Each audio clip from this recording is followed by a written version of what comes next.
আবারও আলহামদুলিল্লাহ অন্ততপক্ষে মাননীয় বিরোধী দল জামায়াত ইসলামী ব্যাংকের মালিকানা দাবি করেন নাই। তা এখন পর্দার আড়াল থেকে নেমে পড়েছেন, এটা ভালো। বেপর্দা হওয়া, বেনাকাব হওয়া কোনো কোনো ক্ষেত্রে খারাপ, তবে এই ক্ষেত্রে ভালো হয়েছে যে মানুষ জানতে পেরেছে। আমি এবার পয়েন্ট টু পয়েন্ট আসি। এখন একবার যে ব্যাংক আজান দিয়ে তকবীরে লিল্লাহ দিয়ে দখল করা হলো, সেই ব্যাংকের দখলটা বেদখল হয়ে যাবে, এই যাতনা তো আমরা বুঝি মানে স্পিকার। আমাদের মধ্যে অনেকে তো গ্রাহক আছে, গ্রাহককে বলে দেওয়া হচ্ছে বলেন আপনার অ্যাকাউন্ট আছে, বলে যে আচ্ছা ঠিক আছে, কত কয় 2-3 লাখ টাকা আছে, পিছন থেকে খোঁচা দিয়ে বলছে বলেন 7-8 লাখ টাকা আছে বলেছে, এটা রেকর্ড ভিডিও। তারা গ্রাহক হচ্ছে সেই রকম গ্রাহক। লাইনে আমার এক বুটার জিজ্ঞেস করছে, আমার এক কর্মী, মা আপনি কোথায় দিবেন? বলছে যে বাবা, বলছে কোরআনের দল না দিলে তো জান্নাতে যাওয়া যাবে না, 10,000 টাকাও দিয়েছে, বলেছে এটা মাফ হয়ে যাবে, আরো 10,000 টাকা পাবো। এইভাবে মানে স্পিকার মুনাস হিসাবে দাঁড়িপাল্লায় ভোট দিলে জান্নাত পাওয়ার নিশ্চয়তাও দিয়েছে। এই আরডিএস প্রকল্পের মধ্যে কত হাজার কোটি টাকা ডিস্ট্রিবিউট হয়েছে জানেন? 22,000 কোটি টাকা ডিস্ট্রিবিউট হয়েছে।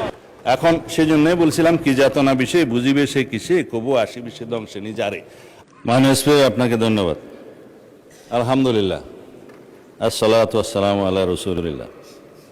আবারও আলহামদুলিল্লাহ অন্ততপক্ষে মাননীয় বিরোধী দল জামায়াত ইসলামী ব্যাংকের মালিকানা দাবি করেন নাই। আপনারা বলেছেন যে ন্যায় নীতির পথে ফেরত আসতে হবে, ওই ন্যায় নীতির পথে ফেরত আসার জন্যই বাংলাদেশ ব্যাংক ব্যবস্থা গ্রহণ করবে মাননীয় স্পিকার। আমরা মাননীয় বিরোধী দলীয় নেতার এবং জামায়াত ইসলামের দুঃখ বুঝবো না মাননীয় স্পিকার। ওই আছে না, চিরসুখী জন ভ্রমে কি কখন বুঝিতে কি পারে, কি যাতনা বিষে বুঝিবে সে কিসে, কবু আসিবে সে ধ্বংসে নিজারে। এটা 19বিংশ শতাব্দীর একটা বাঙালি কবি কৃষ্ণচন্দ্র মজুমদারের কবিতা।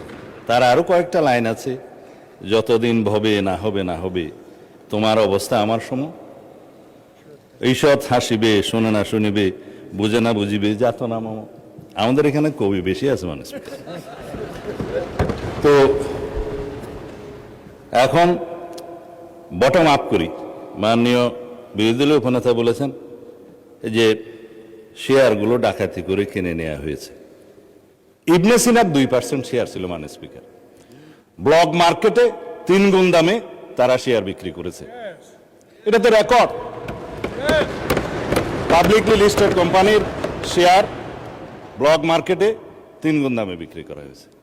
এছাড়া বর্তমান শেয়ার হোল্ডিং স্ট্যাটাস অনুসারে এখানে মাননীয় অর্থমন্ত্রী এখানে আছে 81%, 92% বোধহয় একটা গ্রুপের, তারা যেভাবে বললেন আমি জানি না খতিয়ান, এটা স্ট্যাটিস্টিক্স বলছে।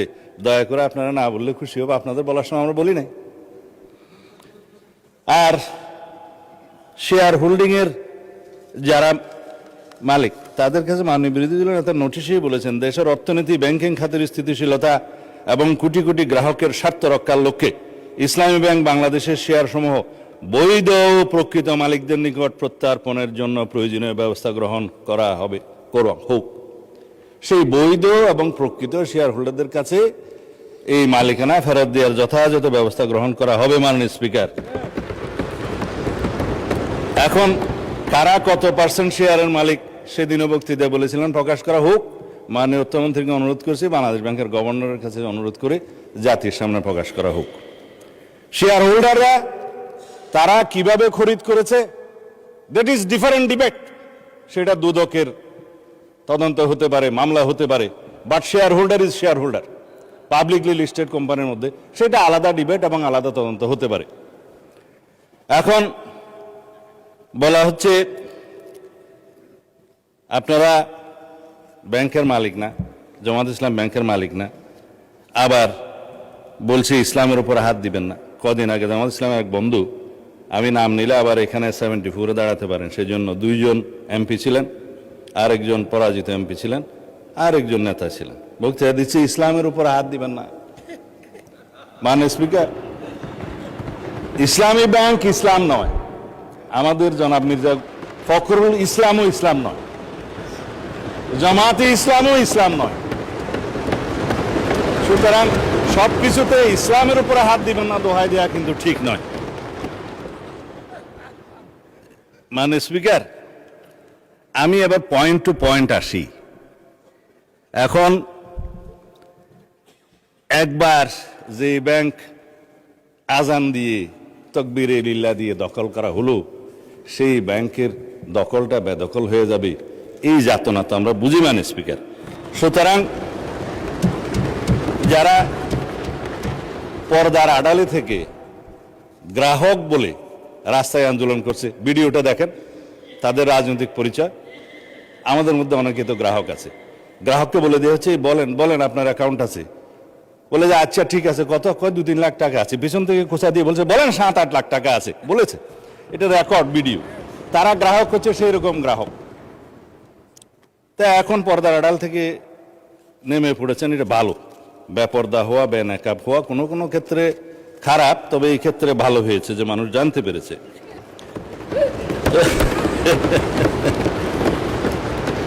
মানে স্পিকার,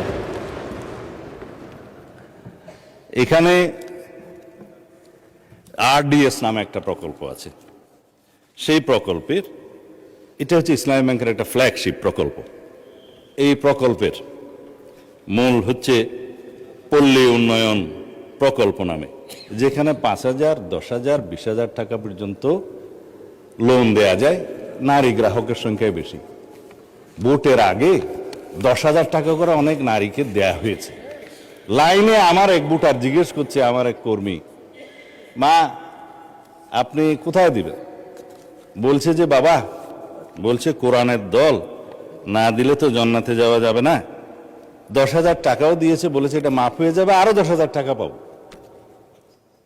এইভাবে মানে স্পিকার, বোনাস হিসাবে দাঁড়িপাল্লায় ভোট দিলে জান্নাত পাওয়ার নিশ্চয়তাও দিয়েছে। এই আরডিএস প্রকল্পের মধ্যে কত হাজার কোটি টাকা ডিস্ট্রিবিউট হয়েছে জানেন? 22,000 কোটি টাকা ডিস্ট্রিবিউট হয়েছে। 11,000 কোটি টাকা আগে দেওয়া হয়েছিল। এই 5ই আগস্টের 2024-এর পরে নির্বাচনের এই বৈতরণী পার হওয়ার জন্য আরো 11,000 কোটি টাকা দেওয়া হয়েছে, এর কোনো হদিশ নেই। তবে একজন নারী ভোটারের কথা তো বললাম। ভোটের আগে আমরা প্রায় সময় দেখছি মানে স্পিকার, আমরা তো লেজিটিমেট গভর্নমেন্ট, ভোট টুট পেয়ে জনগণ আমাদেরকে এখানে বসিয়েছে, কিন্তু ইলেকশনের দিন পর্যন্ত আমরা একটা ফেসবুক গভর্নমেন্ট দেখেছিলাম মানে স্পিকার, প্রচারণার মাধ্যমে। তা আমরা এখনো মনে করছি বিরোধী দলের ভূমিকা পালন করুক, তারা স্ট্রাগল করবে সরকারি দলে আসার জন্য, নির্বাচিত হয়ে মেজরিটি পাওয়ার জন্য।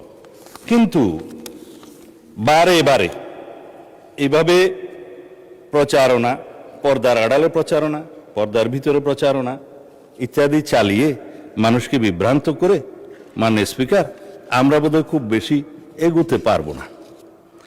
এখন ইসলামী ব্যাংকের আমি কয়েকটা আইনের কথা পরে বলবো, এখন বলছি না। ইসলামী ব্যাংকের নবনিযুক্ত চেয়ারম্যান দায়িত্ব নিলে এবং এই চেয়ারম্যানকে দায়িত্ব পালন করতে না দিলে কি হবে সেটা আইনে বলা আছে। বাংলাদেশ ব্যাংকের ব্যাংক কোম্পানি আইন অনুসারে সেকশন 45, 46, 47 এবং লাস্টে 57-এ এই কথাগুলো বলা আছে। না, আমি অর্থমন্ত্রী বলছি যে আইন উনি বলবেন, তা আমার একটু অভ্যাস খারাপ বলে আগে বলে দিচ্ছি। বাংলাদেশ ব্যাংকের নির্দেশ দানের ক্ষমতা, বাংলাদেশ ব্যাংক যদি এই মর্মে সন্তুষ্ট হয় জনস্বার্থে মুদ্রানীতি এবং ব্যাংক নীতির উন্নতির বিধানের জন্য কোনো ব্যাংক কোম্পানির আমানতকারীদের স্বার্থের পরিপন্থী এবং ব্যাংক কোম্পানির স্বার্থের পক্ষে ক্ষতিকর কার্যকলাপ প্রতিরোধ করার জন্য যে কোনো রকমের সিদ্ধান্ত বাংলাদেশ ব্যাংক দেওয়ার এখতিয়ার রাখে এবং ব্যাংক কোম্পানিগুলো, সংশ্লিষ্ট ব্যাংক কোম্পানিগুলো উক্ত আইন নির্দেশ পালনে বাধ্য থাকবে। ব্যাংক কোম্পানির পরিচালক সেকশন 46 ইত্যাদির অপসারণ বাংলাদেশ ব্যাংকের ক্ষমতা, চেয়ারম্যান থেকে বোর্ড অফ ডাইরেক্টরস সবার। তারপরে আপনার 49-এ বাংলাদেশ ব্যাংকের অধিকতর ক্ষমতা আছে, 47-এ পরিচালনা পরিষদ বাতিলের ক্ষমতা আছে। বিস্তারিত পড়লে আমার ওই 15 মিনিটে কোলাবে না, সেই জন্য বলবো না। এই পরিষদ বাতিল করা, এবং নির্দিষ্ট মেয়াদ পর্যন্ত নির্দেশনা দেয়া, এগুলো সব বাংলাদেশ ব্যাংকের ইখতিয়ার, ব্যাংক কোম্পানি আইন। তাইলে আগে আইন পরিবর্তন করুন, বাংলাদেশ ব্যাংক কোম্পানি আইন পরিবর্তন করে তারপর আপনারা এই আলোচনায় আসেন। অন্যথায় রেগুলেটরি অথরিটি হিসাবে বাংলাদেশ ব্যাংক তার নিজস্ব ক্ষমতা বলে দেশের স্বার্থে, ব্যাংকে রক্ষা করার স্বার্থে এই সমস্ত কার্যক্রম তারা চালু করবে। মাননীয় স্পিকার, তারা তদন্তের কথা বলছেন, তদন্ত করার জন্যই তো। যদি এখন বলি আপনারা 5ই পরবর্তী এই ব্যাংকের যারা লোন গ্রহণ করেছে, আমি নামই বলি, নাবিল গ্রুপকে 700 কোটি টাকা এলসির এগেনস্টে লোন দেওয়া হয়েছে, পরে এই মালামাল বিক্রি করে ব্যাংকে টাকা ফেরত দেওয়া হয়নি। দুষ্টু লোকেরা বলে সেটা কোনো এক দলের নির্বাচনী তহবিলে গেছে, এবং তারা একটা টিভি চ্যানেল প্রতিষ্ঠা করেছে, এবং সেই টিভি চ্যানেলটা কোন পক্ষে খেলছে সেটা আমরা জানি। তার ব্যাংক লায়াবিলিটি হচ্ছে 16,000 কোটি টাকা, তার বিরুদ্ধে তদন্ত কেন হচ্ছে না? সেই জন্য তদন্ত হবে মাননীয় স্পিকার। এখন লান্তাবুর গ্রুপকে হেড অফিসের অ্যাপ্রুভেল ছাড়া নির্বাচনের আগে 40 কোটি টাকা লোন দেওয়া হয়েছে, যার কোনো সদুত্তর নাই। এগুলো তদন্ত হবে মাননীয় স্পিকার। সোশ্যাল কর্পোরেট রেসপন্সিবিলিটি নাম দিয়ে যারা ঢাকা থেকে কক্সবাজার পর্যন্ত বিমানের টিকিট পর্যন্ত ব্যাংকের থেকে করিয়েছে, সেগুলোরও তদন্ত হবে মাননীয় স্পিকার। রেকর্ড আছে, এগুলো পত্রিকায় প্রকাশিত হয়েছে। এই আরডিএস প্রকল্প থেকে, এলসির এগেনস্টে লোন দেয়া থেকে, এই যে গ্রুপের কথা বললাম, নামও তো মনে নাই, লান্তাপুর না কি যেন, লান্তাবুর, এগুলো তদন্ত হবে। এই তকবির দিয়ে ব্যাংক দখল করার পর যাদেরকে চক্রচ্যুত করা হয়েছে তাদের সংখ্যা হচ্ছে 9,000। অন্যায্যভাবে কোনো আইন কানুন না দেখিয়ে তাদেরকে নিয়ম বহির্ভূতভাবে চাকরিচ্যুত করা হয়েছে। তারা প্রায় সময় ডেমনস্ট্রেশন করে রাস্তায়, আপনারা দেখতে পারেন পত্রিকায়। শুধু তাই না, 6,000 নতুন নিয়োগ দেওয়া হয়েছে, তাদের সবাই একটি রাজনৈতিক মতাবলম্বী লোক, এবং তাদেরকে কনফার্ম করা হয়েছে 50%, আর 50% করার তালে আছে, তদন্ত হলে আর পারবে না। 13,000 প্রমোশন দেওয়া হয়েছে, যারা যেই ক্যাটাগরি থেকে প্রমোশন পেয়ে যে ক্যাটাগরিতে যাওয়ার কথা না, 2টা-3টা করে প্রমোশন দেওয়া হয়েছে। এই অনিয়মগুলো তো হয়েছে মাননীয় স্পিকার, ইসলামের নামেই তো হয়েছে বলে মনে হয়। তো সুতরাং এগুলো তদন্ত হলে হয়তোবা আমাদের কারো নাম ওখানে চলে আসতে পারে। এই তদন্ত হোক, টাকা কোথায় সরানো হয়েছে সেটা তদন্ত হোক। যেহেতু দাবি করা হয়েছে যে এস আলম গ্রুপের লক্ষ কোটি টাকা পাচার করার যে অভিযোগ তোলা হয়েছে, আমরা দাবি করছি মাননীয় স্পিকার, সমস্ত অর্থ পাচারের তদন্ত করা হোক, বাংলাদেশ ব্যাংকের নেতৃত্বে করা হোক। যারা বাংলাদেশের টাকা, মানুষের টাকা পাচার করেছে বিদেশে, সকলের বিরুদ্ধে তদন্ত করা হোক। শুধু অভিযোগ দিয়ে ক্ষান্ত হইলে হবে না, কিন্তু এগুলোও তদন্ত করা হবে মাননীয় স্পিকার। এই যে ইন্টারিম গভর্নমেন্টের সময় দখলদারিত্বের এবং মব সৃষ্টির একটা পায়তারা যে ছিল, সেগুলোরও তদন্ত করা হবে। তারা কোথায় কার নামে লোন দিয়েছে, কর্পোরেট সোশ্যাল রেসপন্সিবিলিটির টাকা কোথায় ব্যবহার করা হয়েছে, নির্বাচনের আগে সেই তহবিল কোথায় গিয়েছে, আরডিএস প্রকল্পের টাকা কত লোককে দেওয়া হয়েছে, কিভাবে দেওয়া হয়েছে, সেগুলো ফেরত আনার ব্যবস্থা করা হবে, তদন্ত করা হবে মাননীয় স্পিকার। এখন সেই জন্যই বলছিলাম, কি যাতনা বিষয়ে বুঝিবে সে কিসে, কবু আসিবে সে ধ্বংসে নিজারে। আমরা ন্যায় নীতি প্রতিষ্ঠা করতে যাচ্ছি, আপনাদের আহ্বান মতো যে এখানে দুনিয়াতে ন্যায়ের নীতি প্রতিষ্ঠা করা হবে, সৎ পথে ন্যায় আশা করা হবে। তো ন্যায় একজনের জন্য চাইবেন, আপনাদের জন্য চাইবেন না, তা তো হতে পারে না। আমরা সকল গ্রাহকের এবং শেয়ার হোল্ডারদের স্বার্থ রক্ষা করব, ন্যায় নীতি প্রতিষ্ঠা করব, সুষ্ঠুভাবে তদন্ত করব। মাননীয় স্পিকার, শুধুমাত্র একজন চেয়ারম্যান নিয়োগকে নিয়ে যে অভিযোগ করা হয়েছে, বাংলাদেশ ব্যাংক থেকে তার প্রত্যুত্তরে বলা হয়েছে এই অফিসারের, এই চেয়ারম্যান যাকে নিয়োগ দেওয়া হয়েছে, তার বিরুদ্ধে কোনো অভিযোগ প্রমাণিত হয়নি, কোনো তদন্ত নাই। যদি নতুনভাবে অভিযোগ আসে সেটা তদন্ত হবে।